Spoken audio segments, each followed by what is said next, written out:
Ana acordou sobressaltada com o som de batidas fortes na porta do apartamento. Era meia-noite em Lisboa e o coração dela acelerou quando reconheceu as vozes dos pais do lado de fora. "Abre essa porta, Ana." "Sabemos o que andas a fazer", gritou o pai, a voz carregada de fúria. Ela hesitou, mas abriu, e ali estavam eles, com malas na mão e olhares de julgamento. Sem uma palavra de explicação, o pai anunciou: "Vais embora daqui. Não queremos uma filha como tu na nossa família." E assim, sem piedade, levaram-na de carro até Porto, abandonando-a numa pensão barata com apenas o suficiente para sobreviver uma semana. Ana ficou ali, sozinha, o mundo desabando à sua volta, sem entender como o amor que sentia por Maria podia destruir tudo o que conhecia.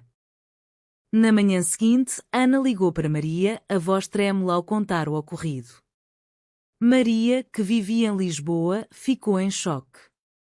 "Vem para cá, amor. Eu cuido de ti", disse ela, mas Ana recusou. "Não posso arrastar-te para isto. Os meus pais sabem de nós, e se te envolveres mais, podes perder tudo também." Maria insistiu, mas Ana desligou, sentindo o peso da culpa e do medo. Ela sempre soubera que a sociedade portuguesa, apesar dos avanços legais, ainda carregava preconceitos profundos contra relações como a delas. Crescer numa família conservadora em Évora moldara-a para esconder quem era, mas o amor por Maria fora mais forte. Agora pagava o preço. Dias viraram semanas em Porto. Ana arranjou um emprego numa cafetaria, servindo cafés a turistas indiferentes, enquanto lutava contra a depressão que a consumia. Pensava constantemente em Maria, nos passeios pelo Tejo, nas noites a sussurrar segredos, no toque que a fazia sentir viva. Mas cada chamada era uma tortura. Maria queria que ela voltasse, mas Ana temia a rejeição social. "E se os teus pais descobrirem? E o teu emprego na universidade?" questionava Ana. Maria, professora de literatura, respondia: "Eu aguento. O amor não se esconde." Mas Ana via o conflito nos olhos dela durante as videochamadas. Maria vinha de uma família liberal, mas o escrutínio académico podia ser cruel. Uma noite, Ana recebeu uma mensagem do irmão mais novo, Tiago: "Desculpa, mana. Eles estão errados, mas não consigo enfrentá-los." Isso partiu-lhe o coração. Tiago sempre fora o aliado silencioso. Ela respondeu, mas ele não o leu. Isolada, Ana começou a questionar se valia a pena lutar. "Talvez eu deva fingir, casar com um homem, agradar a todos", pensou, mas a ideia revoltava-a. Era uma traição a si mesma e a Maria. Em vez disso, decidiu confrontar os pais.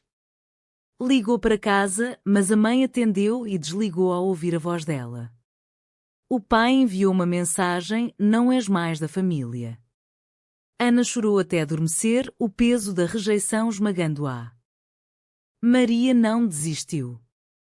Viajou para Porto num fim de semana, surpreendendo Ana na cafetaria. "Não podes fugir de nós", disse, abraçando-a. Elas passaram o dia a caminhar pelas ruas empedradas, falando sobre o futuro. "Vamos enfrentar isto juntas", propôs Maria. Mas Ana hesitava: "E se perdermos tudo? Empregos, amigos, respeito?" Maria respondeu: "O que é o respeito se não formos autênticas?"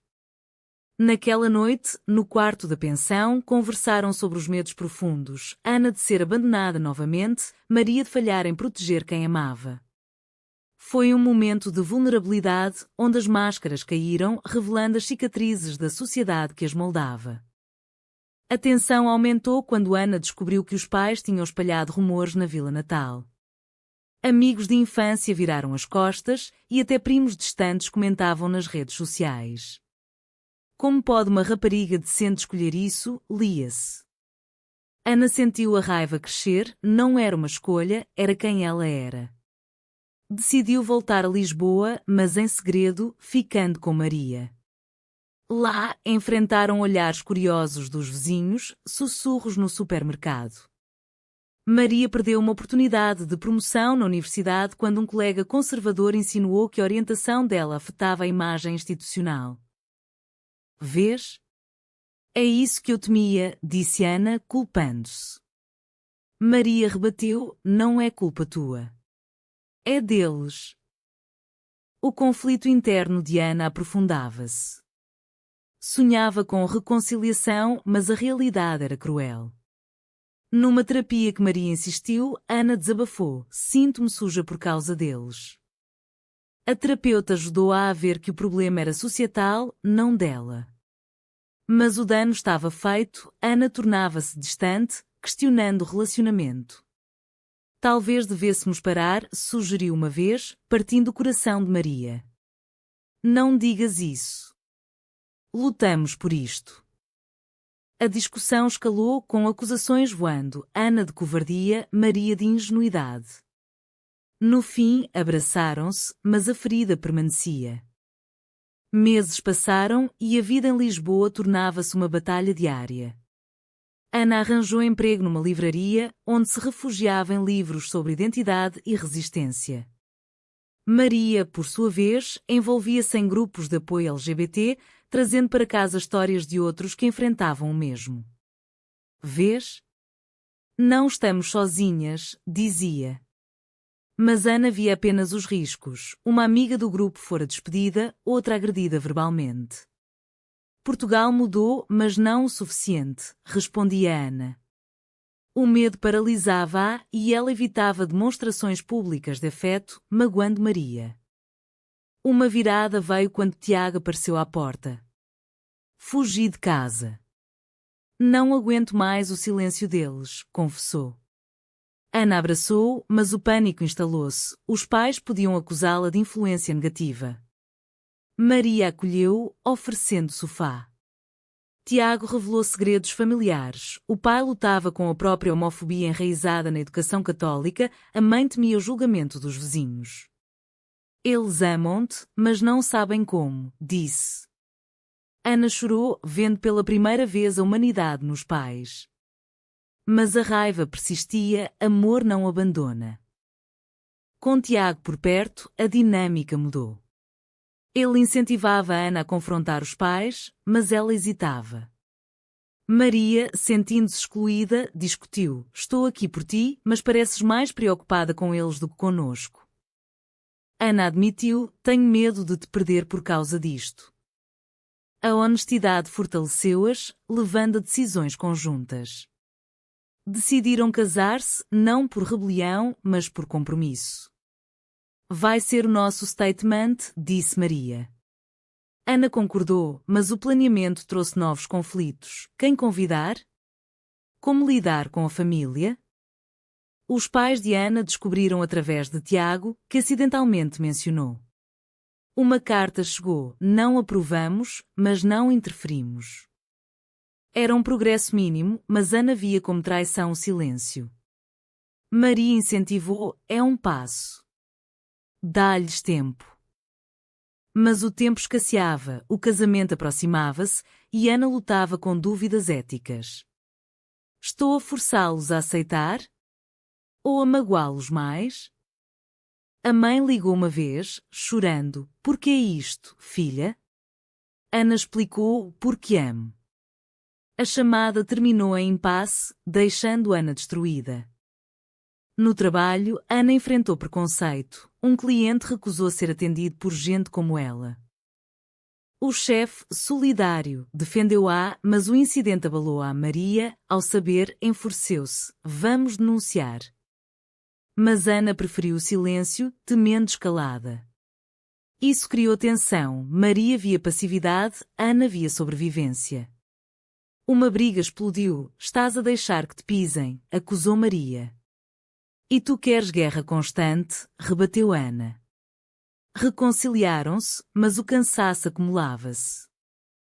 Tiago, agora integrado, ajudava no planeamento. Revelou ser bissexual, chocando Ana. Escondi por medo, como tu. Isso uniu-os, mas complicou. Os pais podiam culpá-la. Decidiram não contar ainda. O casamento tornava-se símbolo de liberdade, mas o preço era alto. Amigos afastaram-se, redes sociais encheram-se de hate. Maria perdeu uma amizade de longa data que a acusou de promover agenda. Dói, mas vale por nós, disse ela a Ana. À medida que o dia se aproximava, Ana refletia sobre as escolhas. Tinha trocado família por amor, mas ganhara autenticidade. Maria, por sua vez, questionava se o fardo era justo. Amo-te o suficiente para aguentar, afirmava. Numa noite chuvosa, sentadas no sofá, partilharam medos. Ana de rejeição eterna, Maria de burnout emocional. Vamos superar, prometeram. O dia do casamento amanheceu ensolarado em Lisboa, contrastando com a tormenta interna de Ana. No registro civil, amigos e aliados reuniram-se, mas a ausência da família pesava. Maria, radiante num vestido simples, sussurrou: És a minha escolha. Ana, tremendo, assentiu. A cerimónia foi breve, mas emotiva. Votos falavam de resiliência contra o mundo. No entanto, quando saíram, uma surpresa. Os pais de Ana esperavam do lado de fora, expressões indecifráveis. O pai aproximou-se primeiro, viemos ver. A mãe, olhos vermelhos, abraçou Ana sem palavras. Era um gesto de paz? Ou curiosidade mórbida? Maria estendeu a mão, mas eles ignoraram. Tiago sorriu, aliviado. O almoço seguiu tenso, conversas superficiais mascaravam o abismo. O pai questionou: Isto é mesmo que queres? Ana respondeu firme: Sim, pai. É quem sou? Ele calou-se, mas a mãe confidenciou: Temi perdê-la para sempre. A reunião familiar desvendou camadas de dor. O pai admitiu: Cresci numa época diferente. Não entendo, mas vejo que és feliz. Era progresso, mas Ana sentia raiva residual. Abandonaram-me. Como perdoo? Maria interveio: Perdão leva tempo. A discussão escalou quando o pai defendeu tradições: A Igreja não aprova. Ana rebateu: A Igreja não vive minha vida. Tiago mediou, revelando a própria orientação: E eu, pai? Vais abandonar-me também? O choque foi palpável. A mãe chorou, o pai empalideceu. Não sabia, murmurou. Isso virou o jogo, agora confrontavam o preconceito em casa. Maria observava, orgulhosa de Ana por defender o irmão. No fim da tarde, os pais partiram, prometendo pensar. Ana sentiu uma mistura de esperança e exaustão. Foi um começo, mas dói. Pós-casamento, a vida continuou com desafios. Notícia do casamento espalhou-se, trazendo apoio e ódio. Maria enfrentou escrutínio no trabalho, um aluno queixou-se de influência. Ana, na livraria, ganhou clientes solidários, mas perdeu outros. É o preço da visibilidade, disse Maria. Ana concordou, mas questionava: valeu a pena magoar todos? Tiago ficou com elas, planeando confrontar os pais. Graças a ti, tenho coragem, disse a Ana. Isso aqueceu-lhe o coração, mas o conflito ético persistia. Forçar a família a mudar? Ou expusera fraquezas? Maria ajudava a processar: mudança vem de desconforto. Uma crise surgiu quando o pai sofreu um infarto leve. A mãe ligou: vem, por favor. Ana viajou para Évora, Maria ao lado. No hospital, o pai confessou: vi o teu casamento nas fotos. Parecias feliz. Desculpa. Lágrimas fluíram. Era reconciliação genuína? Ana perdoou, mas com reservas. Preciso de tempo.